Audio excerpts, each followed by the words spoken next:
So there I was, chilling on the beach, enjoying my holiday, when suddenly I remembered. Holy crap, chapter 265 leaks are out. I opened my phone and I was immediately met with 19 pages of peak. And by peak, I mean Yuji and his old-ass uncle went crayfishing. What? Sure, it was definitely unexpected, but peak all the same. Obviously, I couldn't make a 265 review video because I was busy pointing at the ocean like the true weeb that I am. However, I'm back and ready to glaze the shit out of Yuji Itadori for 10 minutes straight. Now, I decided there was no point me even trying to make a 265 review this late in the game, so I've decided to instead use this as motivation to finally discuss a very commonly asked question. How strong is Awakened Yuji and what position does he take in the top 10 sorcerers? With the awakening of his soul dismantles and his domain expansion, I have finally agreed that he deserves a promotion, but in order to find out where exactly he moves to, you've got to watch the video, because duh. Yuji grew massively over the time skip, which led me to put him at number 9 in the verse, just below Maki. But over the course of this fight, he has grown so much more and awakened some crazy-ass broken abilities. In fact, he became so broken that some people are arguing that he's actually top 3. Although that bold claim still needs my seal of approval, so let's cut the yap and dive straight into discussing how strong Yuji Itadori truly is. Oh crap, wait, no, I nearly forgot. If this video can get to over 1,000 likes, I will make a follow-up video where we see if current Yuji could solo the Shibuya incident. Okay, now we can start. So we're gonna start off by briefly looking at how much stronger Yuji got over that time skip. And spoiler alert, he gained a lot more than most of you realize.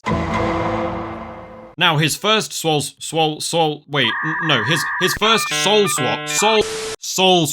first soul swap was with the strongest grade 1 sorcerer, Atsuya Kusakabe. Now, this not only allowed Yuji to learn a pretty strong simple domain for himself, but it also improved his overall control over cursed energy, which was already crazy good thanks to Sukuna's muscle memory. And his second soul swap is where shit gets really interesting. Okay, shut up, man. Look, it's hard to say. You there, right now, just sit there and say soul swap 5 times in a row. You can't.